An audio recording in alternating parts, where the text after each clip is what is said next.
Oke, jadi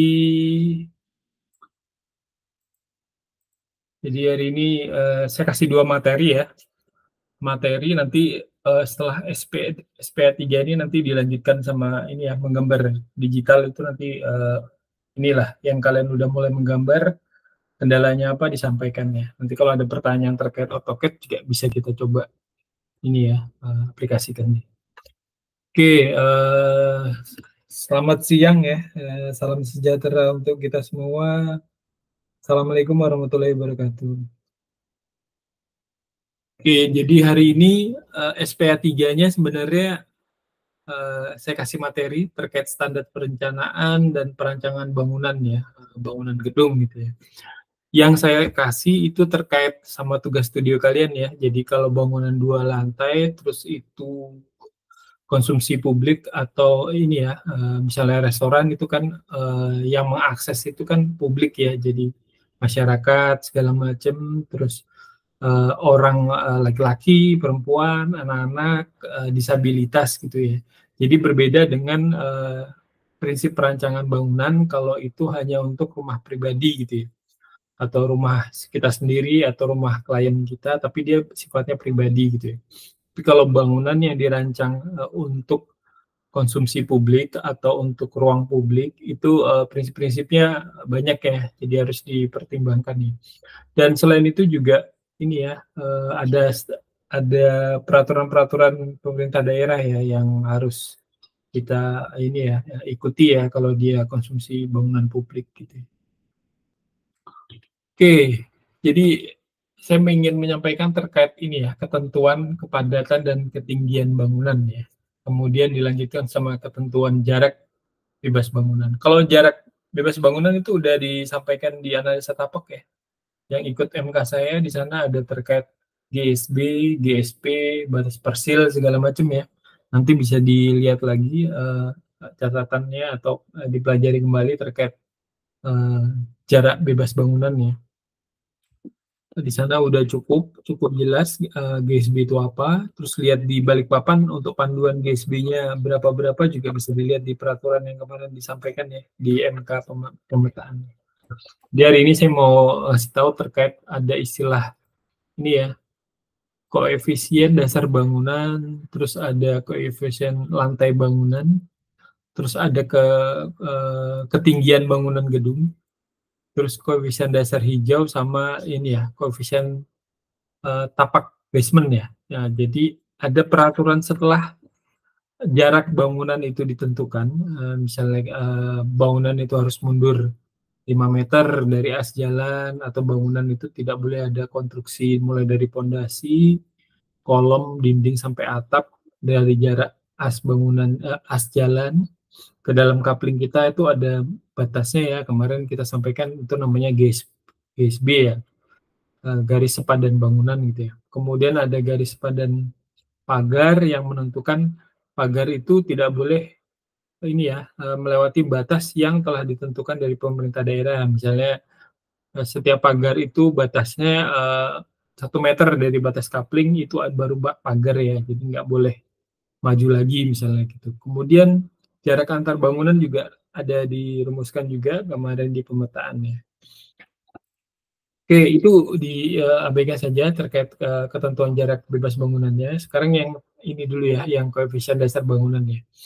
Jadi kalau teorinya KDB itu sebenarnya angka persentase atau perbandingan antara seluruh lantai bangunan gedung yang direncanakan itu dengan luas tanahnya. Jadi ada ketentuan berapa persen dari coupling kita itu, misalnya couplingnya 10 kali 20, itu ada ketentuan misalnya 10% dari 200 meter persegi itu tidak boleh dibangun gitu ya. Nah itu ada ya, jadi nanti ketika melakukan detail engineering design, misalnya di Balikpapan, misalnya di perapatan di Kelandasan gitu ya, KDB-nya itu 30%. Berarti dari total tanah yang kita punya dikalikan 30%, itu harus ada 30% itu tidak boleh dibangun gitu ya. Jadi ruang terbuka, entah itu jadi taman, entah itu jadi parkiran ya. Jadi itu 30% itu tidak terbangun. Itu maksudnya dari ini ya, koefisien dasar bangunannya. Itu di tiap wilayah itu berbeda ya, tergantung kepadatannya. Itu yang menentukan adalah pemerintah kota ya. Jadi bisa jadi di perapatan KDB-nya itu 30, bisa jadi yang di Manggar atau di daerah yang agak jauh itu 40 gitu ya, 40% gitu ya. Jadi itu ditentukan berdasarkan kepadatan kawasan di mana bangunan itu nanti akan berdiri gitu ya. Kemudian ada KLB gitu ya. Jadi nanti dilanjutkan ada KLB, itu adalah koefisien lantai bangunannya. Jadi perbandingan antara luas lantai itu dengan luas tanah ya. Jadi nanti kita kan bangunannya 2 lantai ya. Jadi kalau nanti bangunan kalian 1 lantai, itu yang mengatur adalah KDB, koefisien dasar bangunan gitu ya. Tapi KLB-nya tidak ada gitu ya, tidak ada karena bangunan kalian 1 lantai. Tapi karena kita bangunan SPA 3 ini 2 lantai rencananya, berarti nanti ada KLB, yaitu koefisien lantai bangunan. Itu menentukan jumlah bangunan kita itu lantai 1, lantai 2 itu ditambah, terus dikalikan dari ruang terbukanya. Jadi itu berapa gitu ya, berapa persen dari ruang terbukanya itu. Itu ada ketentuannya juga ya. Jadi kalian nanti misalnya nanti ketentuannya di kelandasan itu hanya bisa misalnya tadi 200 ya, 10 kali 20, 200, misalnya itu hanya bisa sampai 400 gitu ya, 400. Jadi nanti misalnya kalian mau bangun 7 lantai ternyata nggak bisa karena batasnya itu 400 meter persegi. Jadi mungkin dapatnya cuma 3 lantai atau 2 lantai setengah gitu ya dari total bangunan lantai yang ada di bangunan. Lantai ini maksudnya lantai di dalam bangunan ya. Jadi kalau teras tanpa struktur itu nggak dihitung ya. Jadi kalau dia bentuknya itu dikelilingi dinding, itu yang dimaksud sama lantai bangunan ya. Oke, 2 dulu ya. Ada yang mau ditanyakan terkait 2 ini?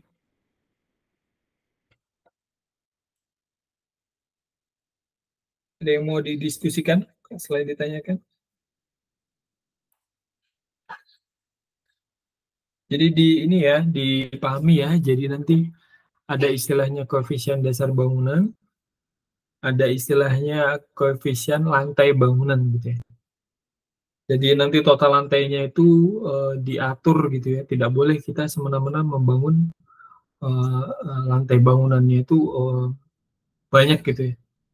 Misalnya dibikin mezanin berterap-terap gitu, padahal kalau dilihat dari di luar itu cuma 3 lantai, tapi di dalamnya ternyata berterap gitu, jadi lantainya di dalam bangunan tuh banyak gitu ya. Oke, ada yang mau diskusi? Nanti ada ini loh, ada menghitungnya seperti apa loh. Nanti jadi harus dipahami ya artinya ini apa gitu ya. Oke, kalau nggak ada saya lanjutkan tentang ketinggian bangunan ya. Jadi di Balikpapan itu juga ada ini ya peraturan terkait KBG ya. Dan itu muncul ketika kita mengajukan perizinan kalau dulu IMB sekarang PBG ya namanya. Nah itu nanti kalian misalnya di kawasan kelandasan itu ternyata ketinggian bangunannya itu batasnya adalah 12 meter gitu ya, ditentukan 12 meter gitu. Jadi nanti ketika kalian mendesain, ada batasan 12 meter, saya bangunnya 15 meter gitu kan. Kita merancang aja terus gitu kan, kita bikin gini Pak. Ternyata di sana ada batasan 12 meter, kalian mendesainnya 15 meter. Nah itu nanti perizinan pasti tidak memperbolehkan ya. Jadi kalian nanti akan dinilai gagal ya. Jadi perancangnya gimana sih? Orang ada peraturannya tingginya hanya 12 meter, tapi kalian bikinnya sampai 15 gitu ya. Nah itu ada peraturan yang mengatur ya tentang ketinggian bangunannya. Jadi ada berbeda-beda di setiap zona di Kota Balikpapan juga ada gitu ya. Kemudian ada koefisien dasar hijau ya. Dasar hijau ini kalau nggak salah di Balikpapan belum diterapkan, tapi di beberapa kota yang sudah mempunyai pergub green building atau bangunan hijau itu sudah diterapkan nih.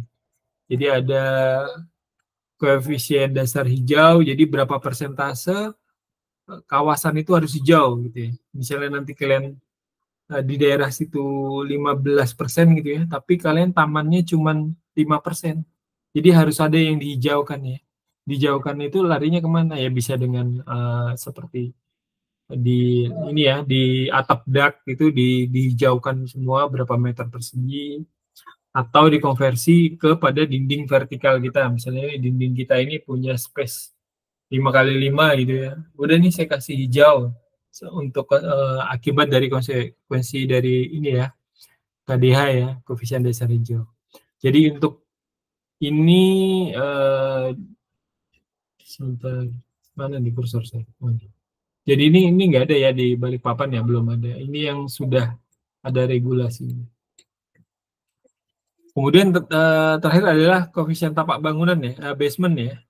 Jadi setiap perbandingan basement yang ada dengan luas bangunan itu juga ada regulasinya ya.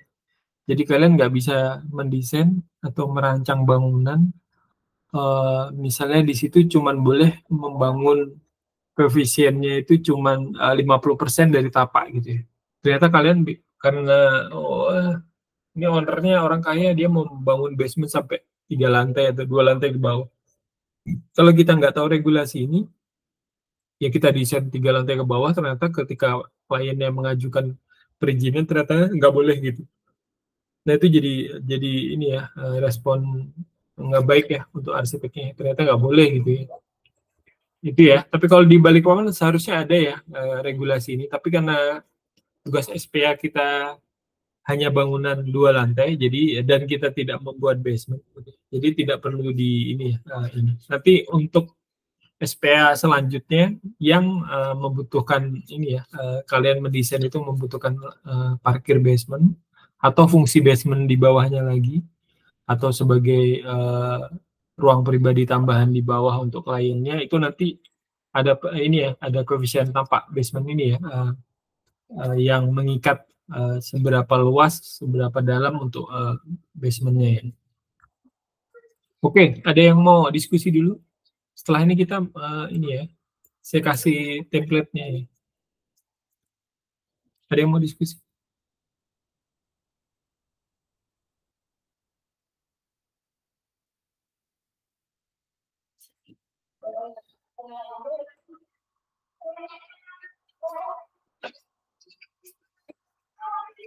Kalian bisa googling juga ya untuk terkait ini ya, untuk bekal kalian mendesainnya. Jadi jangan sampai prinsip-prinsip ini ketika kuliah di arsitektur nanti ditanyain KDB, KLB, KB, koefisien ketinggian bangunan gedung, KBG gitu, terus GSB, GSP, GSS, sungai, garis badannya itu nggak tahu gitu ya. Jadi kalian harus ini ya, harus paham betul. Jadi ada istilah-istilah peraturan yang mengatur ya. Jadi kita nggak emang SPA itu harusnya ini ya, harusnya memahami regulasinya juga ya. Jadi nggak cuma mendesain sesuatu yang cantik segala macam bagus gitu ya, tapi harus dibekali ini ya, pemahaman terkait peraturan. Memang ketika 10 tahun yang lalu itu regulasi ini kan belum seketat sekarang ya. Jadi dulu itu ya ketika bangun ya mau lahannya dihabiskan ya nggak masalah gitu ya, atau mau ngikutin peraturan bayar saja, nanti ketika bangun tidak sesuai sama izin yang diberikan itu 10 tahun lalu masih bisa ya, tapi untuk sekarang udah nggak bisa ya. Jadi kalian wajib tahu terkait ini dalam hal merancang ya, merancang kawasan tapak ya. Oke, biasanya seperti ini ya. Assessment untuk menentukan luas bangunan gitu ya. Jadi ada tabel kesesuaian yang ini ada peraturan berdasarkan KRK ya. Kemudian ini berdasarkan rencana desain kalian gitu ya. Kemudian dia nanti masuk nggak, sesuai nggak dengan KRK-nya itu. atau malah punya kalian itu lebih tinggi gitu ya. Uh, regulasi yang tadi ada itu malah lebih tinggi dan melewati. Nah itu pasti udah nggak ini ya. Misalnya ini saya kasih contoh luasnya ini ya. Ini luasnya lahannya berapa di KRK, ini luas lahannya kita sama gitu ya. Kemudian KDB-nya itu misalnya di sini batasnya itu hanya 30% gitu ya. Ketika bangunan kalian desain itu ternyata lebih tinggi, berarti nanti di sini jawabannya tidak sesuai ya, tidak sesuai. Kemudian nanti asesmennya koefisien luas bangunannya, lantai bangunannya itu batasnya hanya misalnya 200 meter persegi. Nah di kalian desainnya itu 250 sama ya, jadi tidak sesuai gitu ya. Jadi nanti misalnya di sini peraturannya itu 5 meter, ternyata GSB kalian itu cuma 4 meter, lebih sedikit. Nah, berarti tidak sesuai. Nah, akibatnya nanti asesmennya ini, jadi desain atau rancangan yang kalian bikin itu, bangunan, kawasan, atau tapak, itu tidak sesuai sama ini ya, sama regulasinya ya. Jadi nggak boleh hanya mendesain saja, seenaknya saja. Karena biasanya begini, owner itu biasanya dia minta didesainkan gitu kan. Dari arsitek deh, ya didesainkan sama arsiteknya gitu ya. Nah, tapi nanti ketika mau membangun itu biasanya dia perizinannya kayaknya saya sendiri deh yang ngurus gitu ya. Saya urus sendiri deh di ini nanti di dinas perizinan gitu ya. Gambar yang kalian buat itu dibawa sama owner terus ke perizinan, ternyata di assessment seperti ini, tabel kesesuaian ini ternyata tidak sesuai semua. Otomatis kan DD yang desain yang kalian buat itu menjadi ini ya, tidak tidak tepat guna ya. Jadi dia ownernya udah keluar biaya, ternyata desainnya nggak bisa dipakai. Nah itu jadi ini ya, jadi image jelek juga ya buat arsiteknya ya. Jadi arsiteknya nggak paham terkait perizinan KRK nih. Jadi dia bangun seenak-enaknya aja gitu kan. Nah, desainnya ini aja, ternyata ketika di assessment arsiteknya nggak paham terkait KDB, KLB, KB.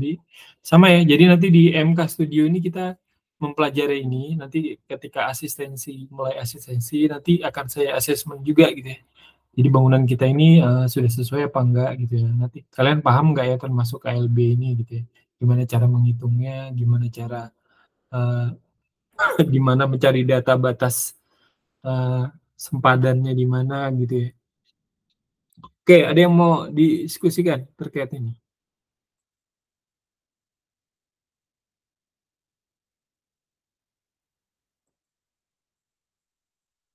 Ada yang mau didiskusikan dulu?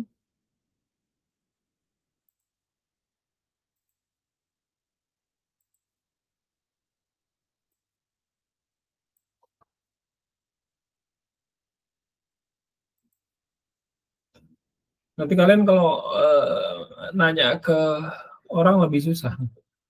Mending nanya ke saya. Jadi di kelas nanti kalian tanya ke saya, itu lebih mudah daripada nanti ketika berpraktek nanya ke orang. Malu. Pak, kuliah garansinya seumur hidup kan, Pak? Hah? Kuliah garansinya seumur hidup. Ya, boleh. Selama ini dosen kita, Pak. Jadi ada ini ya, purna kuliahnya ya. Iya. Maaf baru terlambat tadi rapat, Pak. Iya, Pak. Itu ya, jadi tadi kita udah tahu definisinya. Kenapa ada istilahnya koefisien dasar bangunan, ada KILB, ada ketinggian bangunan. Kenapa itu ada ketentuan itu? Karena tujuannya itu untuk ini ya, menata kota tuh ya. Jadi jangan sampai kota kita ini semrawut ya. Semrawut itu maksudnya ada yang punya uang orang kaya tapi membangunnya itu habis lahannya gitu ya. Ternyata ada yang rumahnya sederhana aja di sebelahnya gitu, akhirnya dia ketutup dari ini ya, seperti angin cahaya matahari dia ketutup gitu ya. Itu kok bangunannya seenaknya aja, lahannya itu habis dibangun karena memang kebutuhannya dia untuk bisnis misalnya gitu. Ternyata ada regulasi-regulasi yang membatasi suatu tapak itu diseragamkan gitu ya regulasinya, agar tidak ini ya, tidak berdampak pada wajah kotanya juga, wajah kawasannya juga. Oke, jadi ini nanti ada tabel kesesuaian. Nanti saya kasih studi kasusnya ya, contoh kasusnya. Jadi nanti kalian, biar kalian tahu sebenarnya ini ada regulasi, tapi gimana cara ininya, asesmennya gitu ya. Oke, ini studi kasusnya ya. Studi kasusnya ini kos-kosan. Jadi kos-kosan 2 lantai, kemudian ada basementnya gitu ya. Jadi kos-kosan ini termasuk bangunan pribadi atau bangunan publik? Coba ada yang bisa jawab nggak nih? Jenis bangunannya ini apa? Publik, semi publik. Itu publik ya, walaupun yang ini ya, kecuali kalau di situ ada ini ya, yang punya juga tinggal di situ ya. Ada satu lantai, satu lantai itu dipakai sama ini ya, penghuninya gitu ya, pemilik gitu ya. Tapi kalau dia full itu semua kos-kosan, terus ada tempat penjaganya saja, berarti dia tuh sebenarnya publik ya. Jadi maksudnya itu publik jadi ikut regulasi bangunan-bangunan untuk publik gitu ya, aksesibilitas publik. Jadi di sini dia tapaknya itu ini batas couplingnya itu, sebentar ya. Saya kasih warna dulu. Ini batas couplingnya. Kemudian ini dia nggak pakai, dia lahannya nggak dibangun semua ya. Jadi ini kawasan ini apa, jarak antar bangunannya dia. Yang di belakang ini perumahan ya. Jadi ini perumahan, ini juga perumahan. Jadi cuma di depan gitu ya. Jadi otomatis dia harus menyediakan space ya, di kanan kiri dan belakang. Oke. Kemudian di sini ada tabel kesesuaian ya. Jadi ada KRK atau apa, lupa saya KRK. KRK itu keterangan rencana kota ya kalau nggak salah. Jadi di sana ada KRK yang mengatur kawasan ini gitu ya.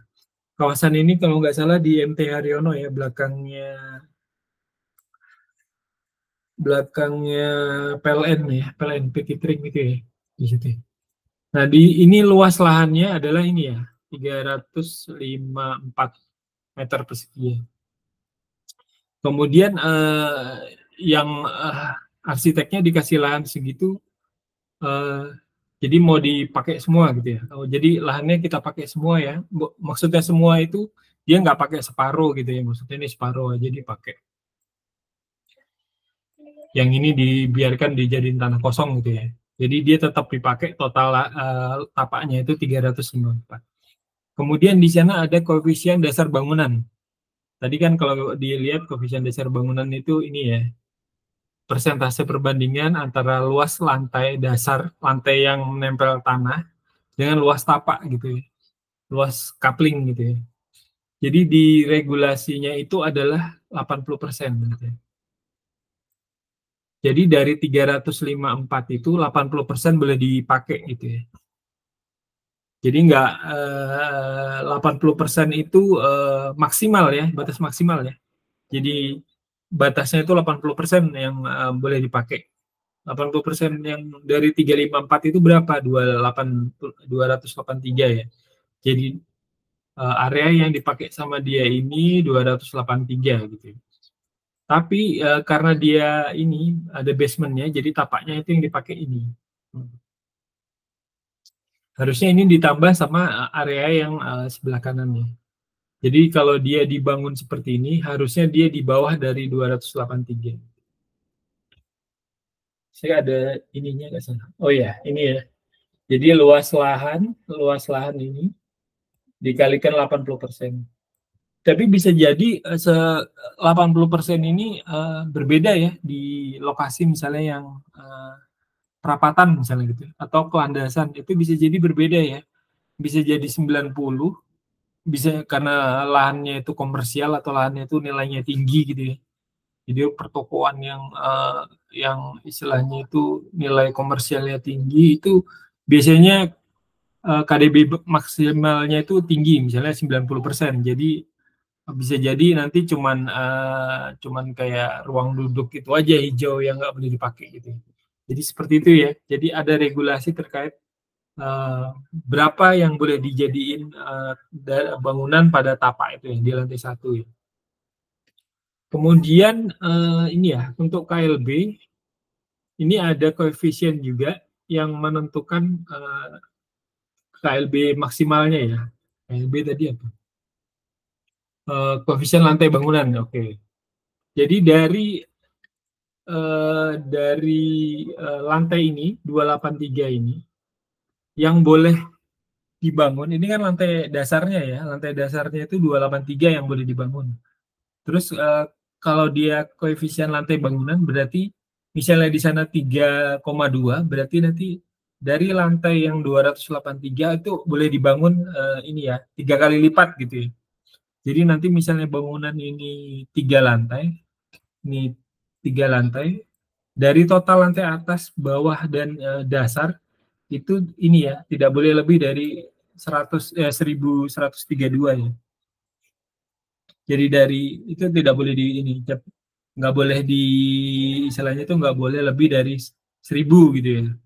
Karena di sana koefisiennya 3,2, 3 kali lipat dari bawah gitu ya, lantai bawah yang boleh dibangun. Terus kemudian ini kos-kosan ini ternyata dia hanya memakai 275 ya. 275 meter persegi ya. Jadi dari luas ini, luas bangunan yang ini dijadiin 3 lantai gitu ya. Jadi 3 lantai, dia hanya memakai 275 ya. Jadi perencanaan ini hanya memakai segini. Berarti dinilai sesuai ya. Kemudian ketika KDB-nya dinilai 283, dia hanya memakai 92, berarti dinilai sesuai. Jadi jangan sampai KLB-nya 1000, kalian pakai 1200, akhirnya tidak sesuai. Gitu ya. Kemudian ada koefisien tinggi bangunan ya, ini terbalik nih. Ketinggian bangunan gedung nih harusnya, KBG ya. Di sini batasnya tadi ya, yang saya sampaikan batasnya itu 12 meter ya. Jadi dari bawah lantai dasar ini ke atas, itu batasnya 12 meter ya. Jadi nggak boleh dibangun lebih dari 12. Jadi akhirnya nanti melanggar ya. Misalnya nanti ownernya saya mau bangun terus nih sampai 4 lantai, 5 lantai, oh enggak. Jadi kalian bisa bilang, nggak boleh Pak, di sini ada regulasinya, KGB-nya itu cuman batasnya, KBG-nya itu cuman 12 meter ya tingginya. Nggak boleh lebih dari itu ya. Biasanya itu permukiman ya yang diatur tinggi bangunannya itu adalah kawasan yang ditentukan sebagai permukiman. Nah, tapi jadi ketika regulasinya itu 12, itu nanti tingginya 10 ya yang dipakai ya. Jadi dia di total lantai 1 ini, lantai 2, lantai 3. Kalau ini di total dia cuma 10 meter ya. Jadi dinilai sesuai. Oke, terus kemudian ada KDH ya. KDH itu koefisien daerah hijau ya. Jadi koefisien daerah hijau di kawasan ini itu 20% ya. Jadi ada sekitar 70%, 70 meter persegi yang harus hijau gitu ya. Harus hijau tadi udah disampaikan, harus hijau itu bisa berupa horizontal taman gitu ya. Bisa juga vertikal di misalnya lahannya itu sempit sekali gitu ya. Jadi vertikal itu bisa dihijaukan itu untuk menambah luasan, misalnya di situ dituntut 70, saya mau sekitar 30-nya itu vertikal deh. Ya ternyata dihitung masih 60 meter persegi, masih kurang. Oh udah deh atap saya kasih hijau nih. Oh ya akhirnya dapat 100 meter persegi gitu ya.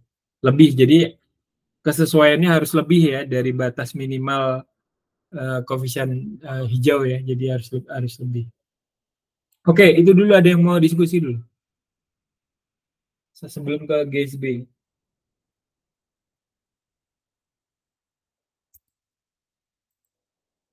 Ya, Tiffany nih. Ayo, Tiffany. Ya Pak, saya mau nanya yang ketinggian bangunan. Itu misalnya kalau bangunannya punya basement, apa juga dihitung basementnya? Basementnya berarti dia masuknya ke sini ya, nggak dihitung ya. Jadi basement itu masuknya di sini ya, koefisien ini tadi ya, tapak basement ya. Jadi yang dihitung adalah dari permukaan ini yang dinilai sebagai lantai 1 ke atas ya. Jadi nanti 13 meternya itu 12 meternya itu ini ya, dari sini ke atas ya. Jadi yang ke bawah ini kan jatuhnya dia basement nih. Nah, basement jadi ikutnya koefisien ini ya, tapak basement ya. Ya, bagus sih, pertanyaannya bagus. Ada lagi?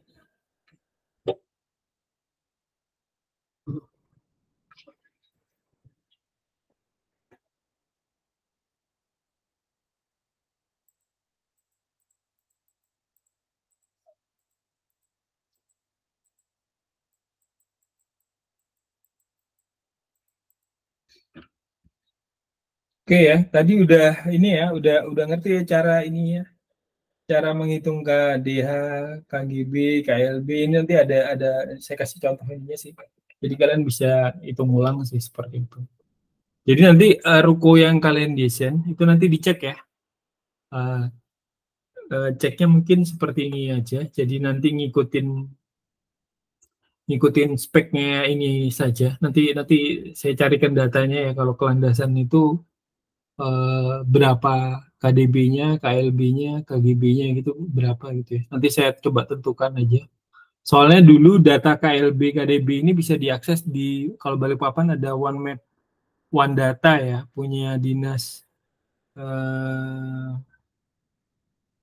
apa itu perizinan. Jadi dia punya data terkait mana daerah yang zona-zonanya seperti apa. Tapi sekarang peta online-nya itu udah nggak bisa diakses ya.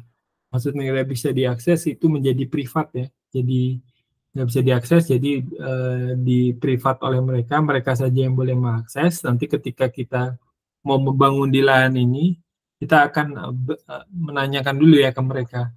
Untuk tapak saya ini perizinannya apa, permukiman atau bukan. Terus KRK-nya berapa, nanti dijawab sama mereka. Itu nggak ada biayanya sih, cuman ngisi permohonan saja dan melampirkan sertifikat. Itu nanti dijawab sama mereka, oh lokasi saya ini KDB-nya segini 80%, KLB-nya itu 3,2, KGB-nya 12 meter, terus KDH-nya itu 20% gitu ya.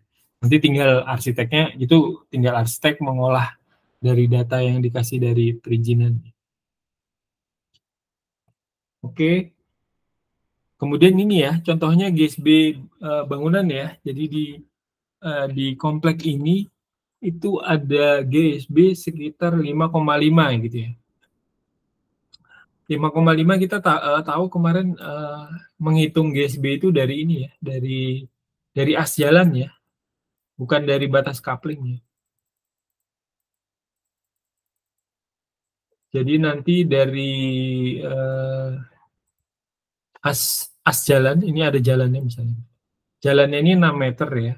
Berarti asnya itu 3 meter, sini 3 meter. Jadi dari 3, misalnya ini 5,5, berarti dari sini 3 meter, ke dalam 2,5 meter ya. Nah, jadi ini adalah batas untuk bangunannya ya. Jadi di mana bangunan itu boleh mulai dibangun ya.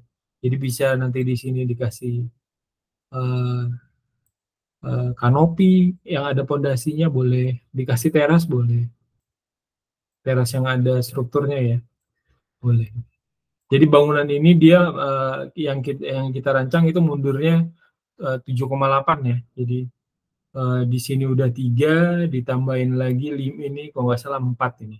Jadi dia ada sekitar 7,8 meter ini dari sini ke as jalannya. Ini as jalan.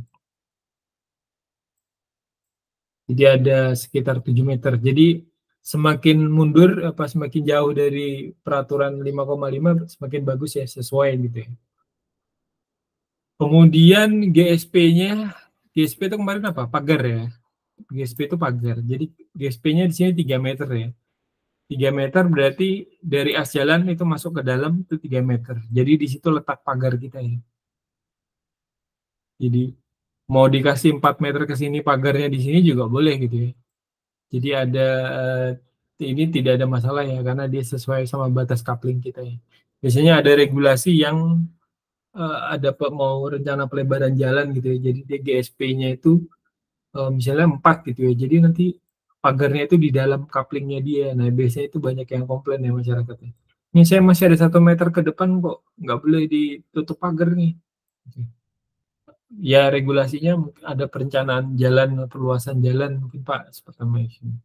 Jadi gitu ya. Oke, itu dulu. Jadi ada regulasinya.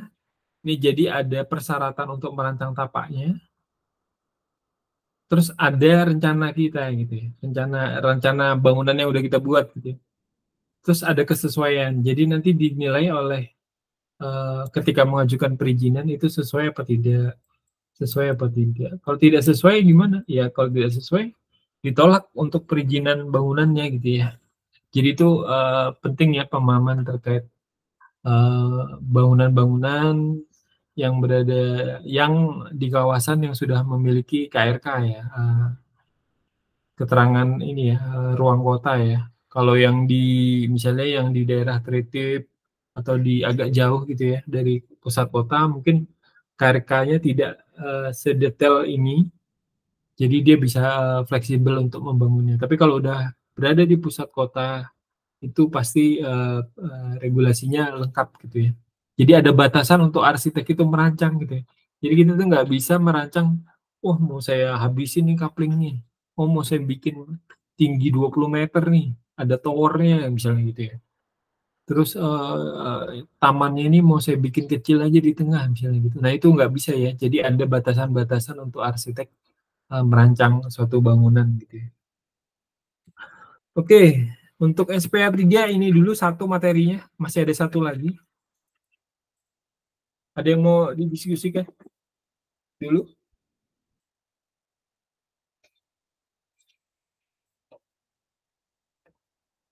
Jadi nanti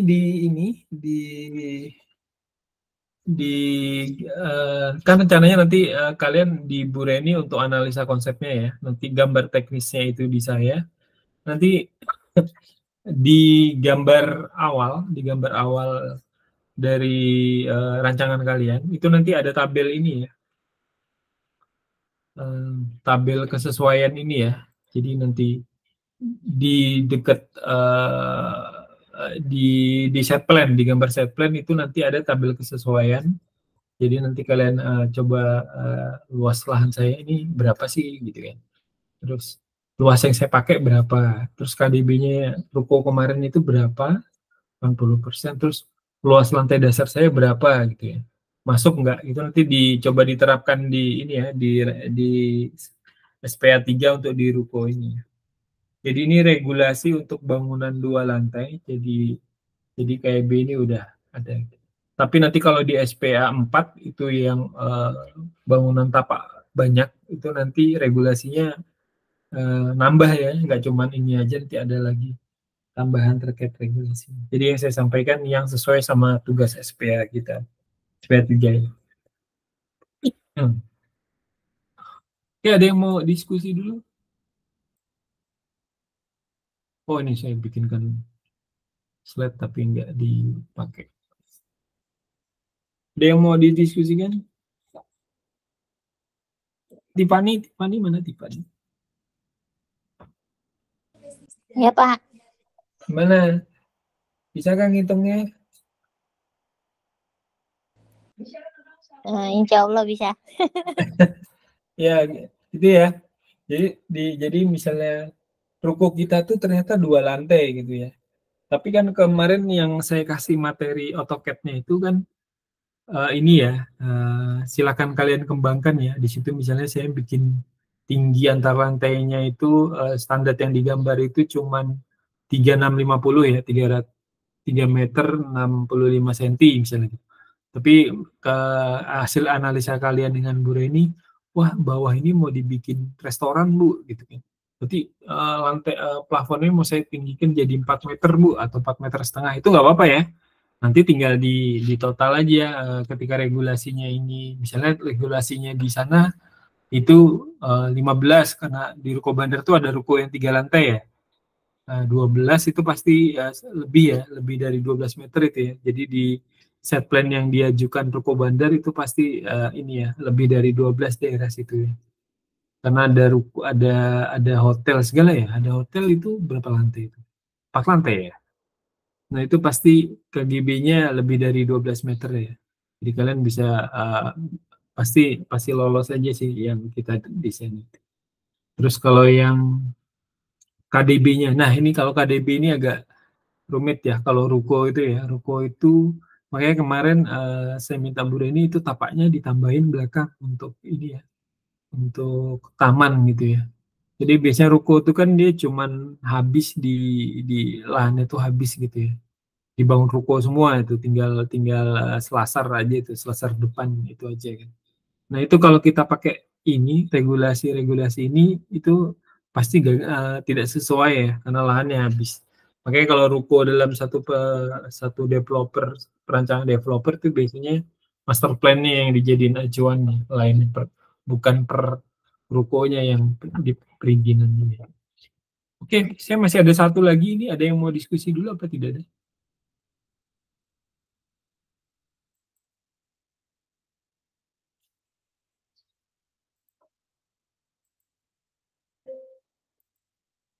Oke ya, berarti tidak ada. Jadi nanti mungkin ini PDF-nya nanti saya share, nanti kalian bisa pelajari lagi. Oke, karena kalian kemarin itu di studio 1 dan 2 itu kalian tidak dikasih teori ya, mungkin kasih teori. Ini mungkin saya nambahkan saja ya. Jadi nanti kalau sudah